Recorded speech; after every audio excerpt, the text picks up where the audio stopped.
topic of today is Spectra visualization and a bit of the data structure that we have in proteomics, and also interpretation of MSMS data.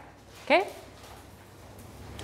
So to explain all that, I need to explain some basic concepts that probably some of you already know very well, but I just want to be sure that all of you know well. So I apologize if at some point some of you are a bit bored, but I think it's important that we ensure that we all know some basic terminology or some basic things that are needed to understand what we are going to do later in the tutorial. Okay, so let's start with data visualization. So I will focus in a very simple experiment that you have already seen in this morning with Edouard, which is a top-N experiment. So in a top-N experiment, in this case it's a top-3 experiment, you measure the mass of the peptides, and then you select, in this case, because it's a top-3, the 3 most intense ions in the spectrum, and you do the MSMS for each of them. Okay? So this takes some time. Sorry. So it takes some time to do the MS, and it takes some time to do all the MSMS. And the sum of all these times is what we call the cycle time. And this is typically like 1 or 2 seconds. But this does not happen once. This happens a lot of times during an injection, because as you have seen this morning, we inject the samples through a LC system and a chromatographic column that separates the peptides according to their hydrophobicity, usually. And they enter into the MS few by few. They don't enter all at the same time. They are entering few by few. And we are repeating this cycle during 1 to 6 hours, for example. So at the end, we have hundreds of cycles in a run. So this is the structure of the building block of an experiment, but this does not happen once. It happens thousands of times. Depending on the length of your run, it can happen more or less times. Okay, so at the end, what we have is this total ion current chromatogram, which is a representation through the time. In here, it's the time of the chromatographic run of the intensity of all the ions. Okay? So in here, another way of seeing the same thing. In here, we have the total ion current chromatogram, in which in here we have the time, and in this axis we have the intensity. And in this red particular point, we can see that we have an MS1, from which we select the 3 most intense ions to get an MSMS. Okay? So as you have seen, this and this looks slightly different. The colors are different, but they are basically the same, but from different vendors. You know?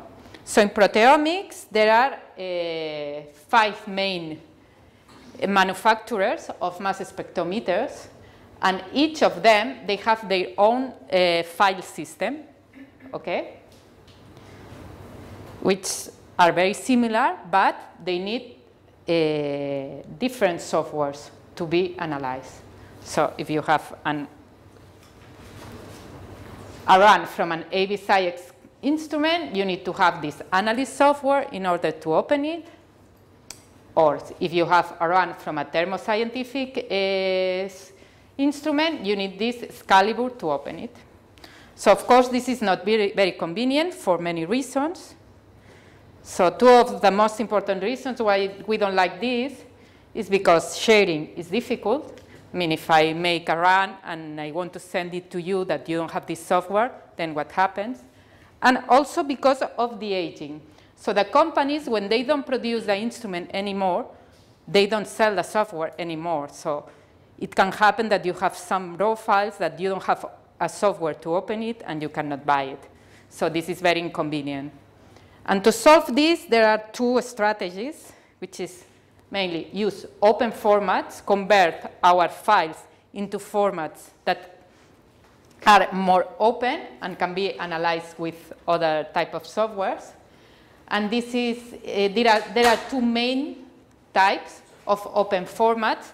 One is more limited, and they store only peak information. One example of that would be a mascot generic file, which is a text file with the list of all the ions that you get in your file and the intensity. And a more comprehensive format, which are, for example, these MZML files, which includes also metadata like chromatographic information, information about the method. It contains almost the same information than the original file from the proprietary vendor. And the other strategy is to use software that can read any type of file, open software, which also exists. In fact, in the tutorial of today, we are going to use a raw file from Thermo, and we are going to use this CMS software in order to open the files. Okay? During the tutorial, you will be able also to explore a bit how is the structure of the file. So, well, I hope it will clarify to all of you how is this data structured. Okay? So now let's move to data interpretation. When I talk about data interpretation, I mean MSMS data interpretation. So we have a fragmentation of a peptide, and we need to know which is the sequence. So basically, you have a spectrum like this, and I want you that you tell me which peptide sequence comes from. This is something that you're going to do later. Okay, so you need to be very attentive now to learn how to do it.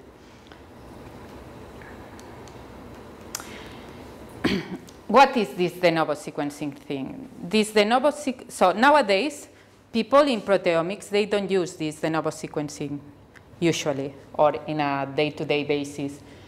But in the beginning of the proteomics field, there was no any other strategy. So if you wanted to know what was the sequence from a spectrum, you need to manually interpret this spectrum. Okay? What happens that most of the times, the spectrum does not have all the information to deduce a single sequence. Okay? So this made the field to evolve to another type of data treatment that you will see tomorrow in the database search session. Okay? But still, the information that we get from this manual validation, it's important in some specific cases, for example, with organisms, which we don't have an annotated database, or when you want to characterize a particular PTM in a particular position, then it's still useful. And I think that for you that you are learning the basics of proteomics, it's going to be useful to understand other workflows and the strategies that we use in proteomics.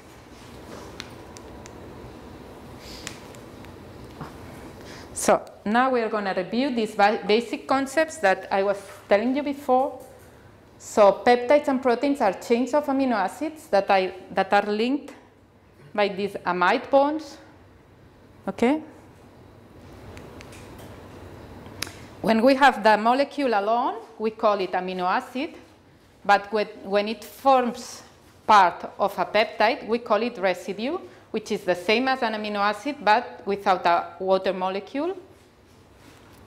In a peptide, we have always the N-terminus in this side and the C-terminus in this side. This is the amide bond, and this is what we call the alpha carbon. The different residues can be classified according to their side chain in, for example, small, nucleophilic, hydrophobic, aromatic, acidic, amide, or basic. And to calculate the molecular weight of a peptide, what we need to do is to sum the mass of all the residues and add a molecule of water, which is the water that comes from the N and the C terminus. Okay? This is the table with all the masses from the different residues. And if you notice, isoleucine and leucine, they have the exact same mass because they have the same molecular formula. So at the end, these are indistinguishable by MS-MS. So when we have a leucine, we don't know if it's a leucine or an isoleucine. And also, glutamine and lysine, they have the same nominal mass, which means the integer number is the same. The decimals are different. So depending on the instrument you are using, if it's not accurate enough, you may not be able to distinguish between glutamine and lysine, neither. Okay, so let's review this that you already know. In a mass spectrometer, you have a sample. You need an ion source that makes ions. In the mass analyzer, you separate the ions according to their mass, and you have a spectrum that presents the information. So you need ions. You need ions to be analyzed, and you need that the ions are in the gas phase. So in here you have a peptide. The ionization usually comes from protonation of amine groups. In this case, we are protonating the amino terminal. And what we see in a mass spectrum is not the mass of the molecule, it's the mass to charge ratio. In this case, it's the mass of the peptide plus the mass of a proton divided by 1, because the charge is 1. We only have 1 proton. Okay? Everything clear until here? But in proteomics, we used to work with tryptic peptides. Tryptic peptides, they have either lysine or arginine in the C-terminal. These two residues are basic residues that has protonation sites in their side chains. So the most typical form of a tryptic peptide, it's not a single charge, but double charge. They take 2 protons, one for the N-terminal and one for the C-terminal. And then what we observe, this mass to charge ratio, it's the mass plus the mass of 2 protons divided by 2. We can generalize this formula for N charge, and it's in here. So remember, we are not measuring the mass, we are measuring this mass to charge ratio. This is what we observe, but at the end, what we are interested in is usually the mass of the peptide. So you just isolate this value and you can calculate the mass knowing the mass to charge ratio and the charge. So it's important that we know the charge in order that we can calculate the mass. And how do we know the charge of a peptide? As you have seen this morning, carbon-13 has 1% of abundance in nature. So when we see the mass of a peptide in a mass spectrometer, we don't see a single peak. We see what we call an isotopic envelope. So in this case, this first peak of the isotopic envelope, it belongs to the molecule in which all the carbons are carbon-12. The second peak belongs to all the molecules that have 1 carbon-13, so the mass is 1 Dalton different. The third one corresponds to the molecule that has 2 carbon-13, and so on. Okay? In this case, that the charge is 1, the difference between the first and the second peak, it's 1. In the case that the charge is 2, then the difference, it's going to be 0.5 Daltons. Okay? Because we are not measuring the mass, we are measuring the mass plus 2 protons divided by 2. So the difference that is 1 now is divided by 2. It's going to be 0.5.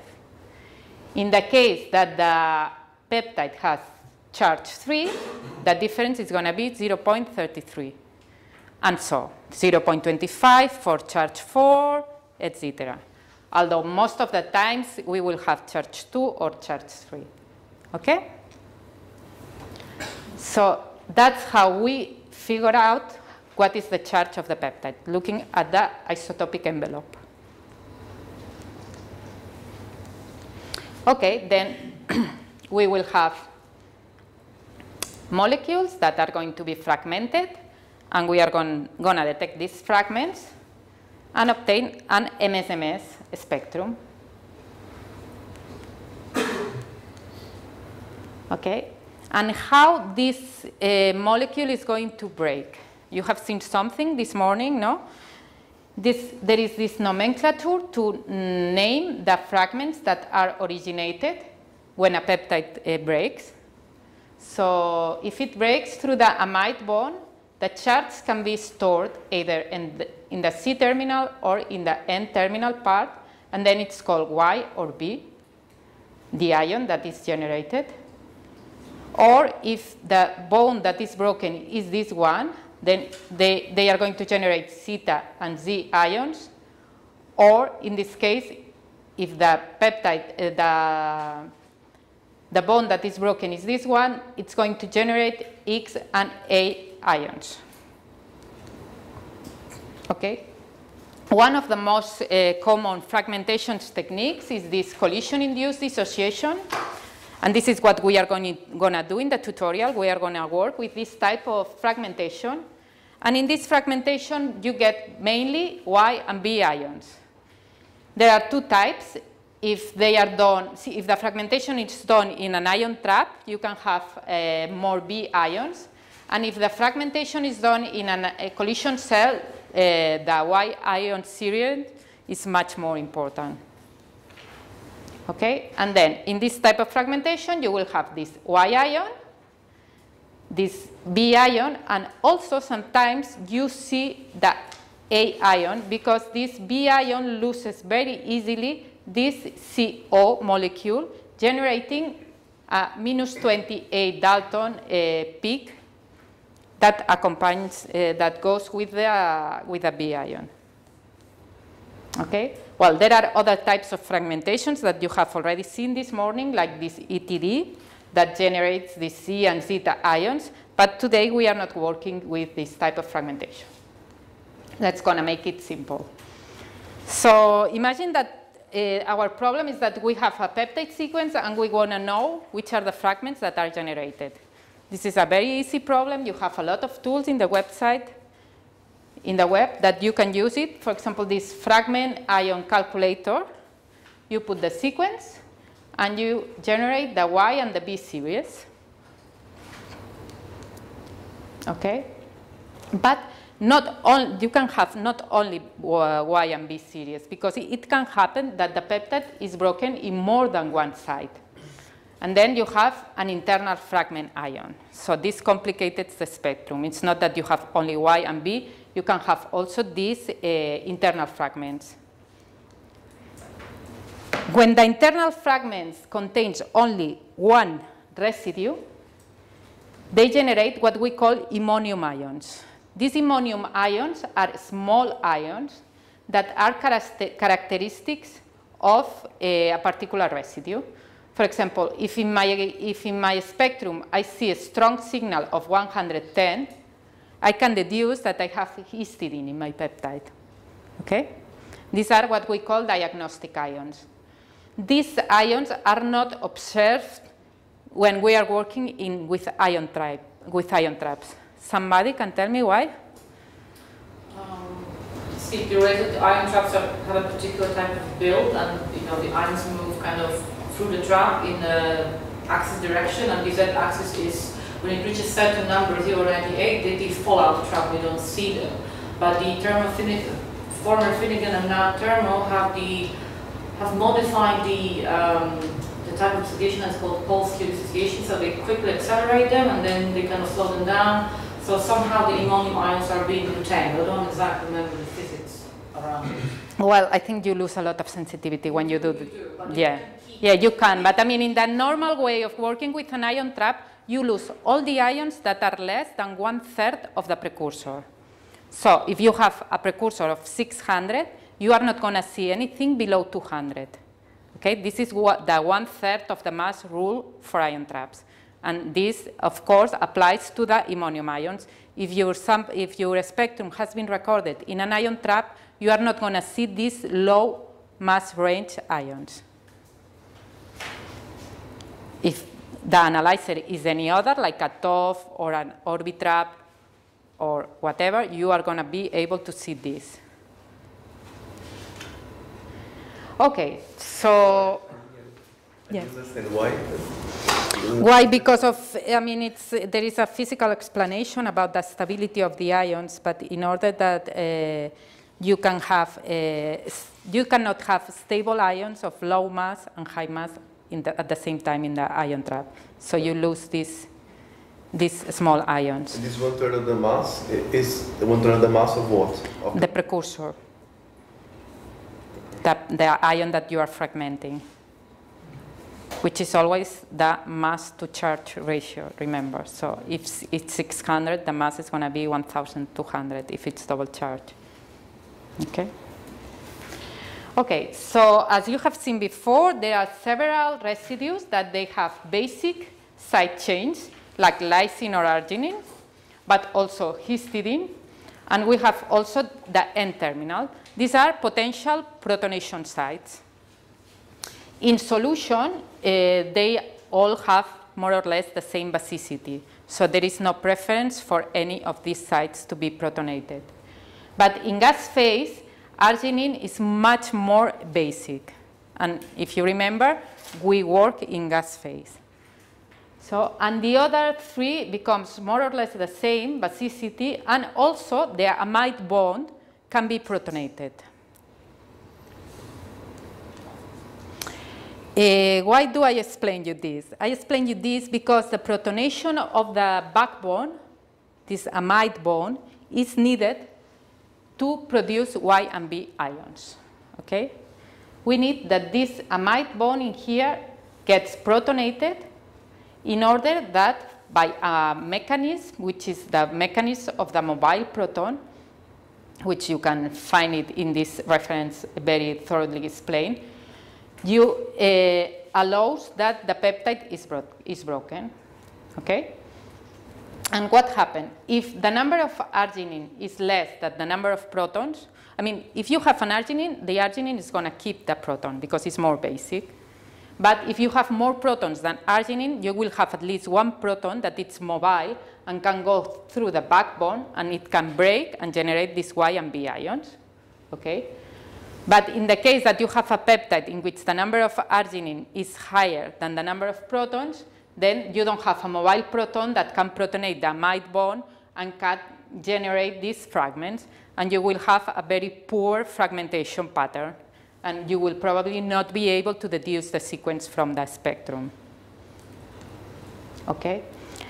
Then that's why tryptic peptides are so good for fragmentation, because as trypsin cuts after lysine and arginine, you will have maximum one arginine per peptide.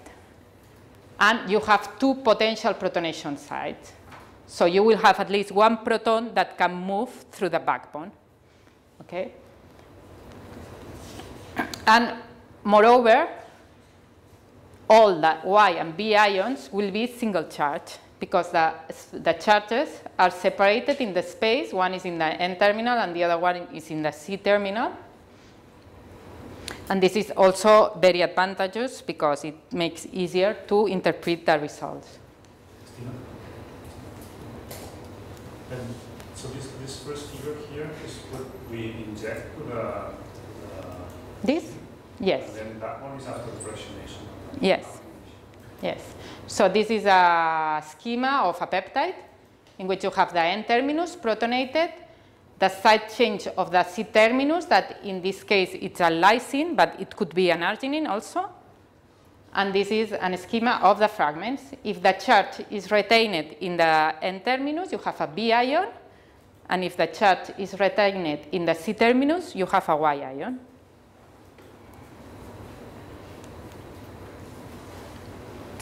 And how you deduce the sequence?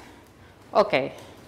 So, for example, if you have the two B ions, two consecutive B ions, and you subtract the mass of this, you subtract this mass to this mass, you will get the mass of alanine.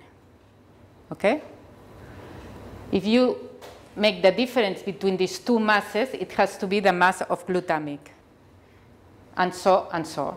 And you can read the sequence at the end. This if you do it with the B ions. If you do it with the Y ions, you start in the other side. So you can also calculate the difference, and you can deduce the sequence, but you will read the sequence in the opposite way. Do you see it?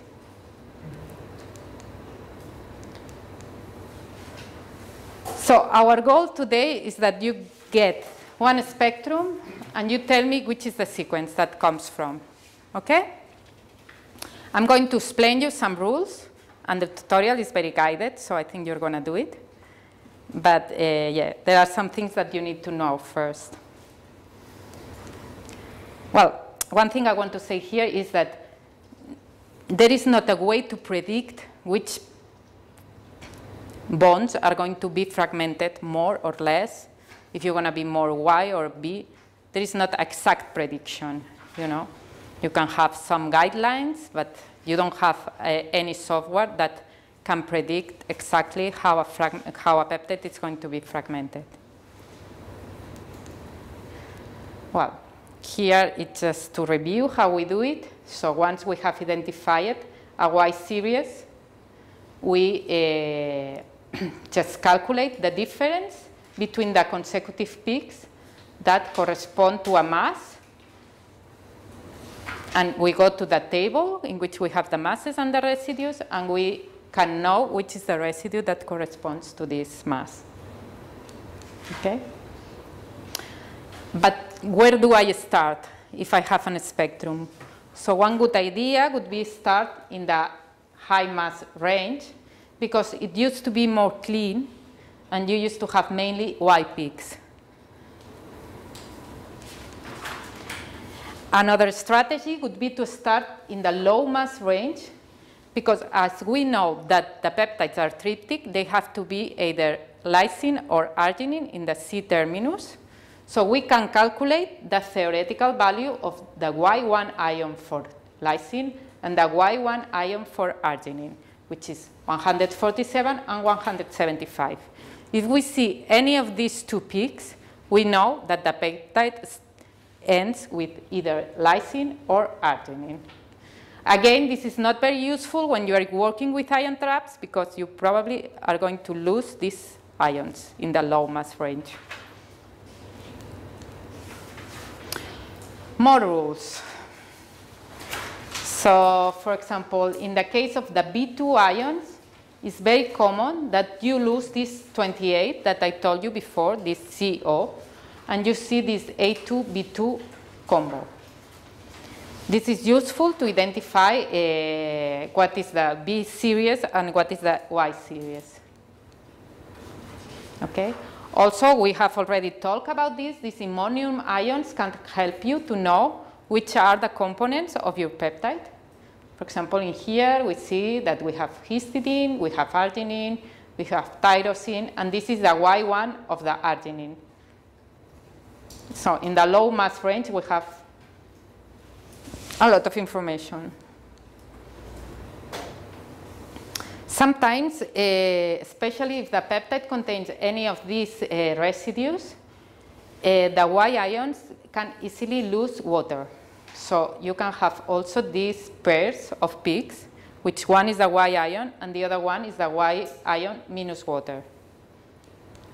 Also, if the peptide contains this type of residues, they can lose easily ammonium, which is a peak of minus 17, whilst the previous one was a loss of minus 18.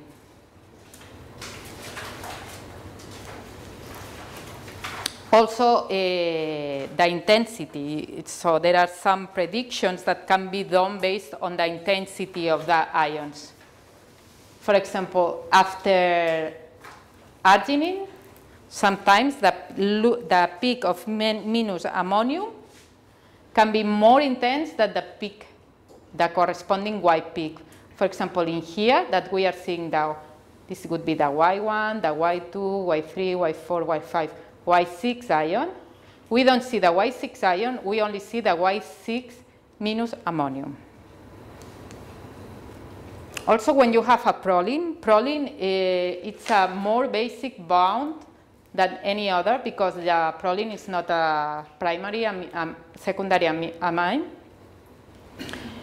And it's more basic than other amino acids. So when you have a proline, you used to have a very intense peak. In the other way, in opposite way, when you have an aspartic, it can happen that you don't see any signal anymore. Okay. Also remember that, as I told you in the beginning, leucine and isoleucine, they have the same mass, so they cannot be distinguished. Lysine and glutamine, they have very close masses, so depending on the instrument, you may be not able to distinguish. And also be careful, because sometimes two residues, they have nearly the same mass as one residue. For example, valine is almost the same than acetylated glycine. Lysine is the same as glycine plus alanine. So you need to be careful, especially with big residues like tryptophan, can be either alanine, aspartic, serine, valine, glycine, glutamic. So there are different combinations. Okay, so also once you know the mass of a B or a Y ion, you can calculate the corresponding Y or B ion, okay, using these formulas. How do you distinguish the B from the Y ion? You don't know. You don't know. So you know, for example, that the Y1 has to be either 147 and 175 because they have to be either lysine or arginine. So when you calculate the difference between peaks, they need to match with the mass of a residue. You know, it's a lot of test and trial. Another thing to keep in mind is that if you have a peptide with different charges, they don't give the same MS. For example, in here, this is the MS of one peptide with charge 2, and in here you have the MS of the same peptide with charge 3. And they have different intensities and different ions. So with all these rules and things that I have explained to you, you need to solve the puzzle. At the end, it's like a puzzle. So you have some pieces, and you need to put them together. So it can be fun, I tell you. And then the last tricks, like, for example, you first need to calculate the molecular weight of the peptide. And if you divide the molecular weight by 110, then you get the approximate number of residues that you have. Also, we have already talked about this, determine which residues are present from the ammonium ions. You can start either from the Y1 ion or from the in the high mass range, and try to correlate Y and B ions, and look also for the complementary -28 that all can accompany, can go with the B ion. And keep in mind that many times it's not possible to deduce the full sequence from the MS data. So to do the exercise, you will have this list that you will need to follow. And also you will have these tables with all the information of the masses of the residues and even the peptides. And then what you have to do is what I tell you. For example, if you identify the B series, you need to calculate the difference between the consecutive B ions and assign to a residue. Okay? And once you know the difference, you can know which are the residues that compose the peptide. It seems easy? Well, no, it's not that easy. Why? Because you are not going to be only B ions. You're going to have also A ions that are these 28 that I was saying before. Plus, you're going to have these Y ions, no, that will allow you to read the sequence in the other way. Plus, not all the ions are going to have the same intensity, so they will have different intensities. Plus, you will have the three together, not only one type. And since we get the A type, we don't get the X? The A and the B, you mean? The X one. The X, we never get them. No? No. But it comes with the A, no? Yes, but this A comes from a decomposition of B. It's not that the peptide bond is broken, it's that the B decomposed to this. So in here we have different colors for the different type of ions, but in the reality you will not know which one is one. Plus, as in any other analytical technique, you will have some noise. So at the end you will have this. So it's not that easy. But today we are going to do some very easy examples, which I hope you can solve. And here you have some bibliography. Okay.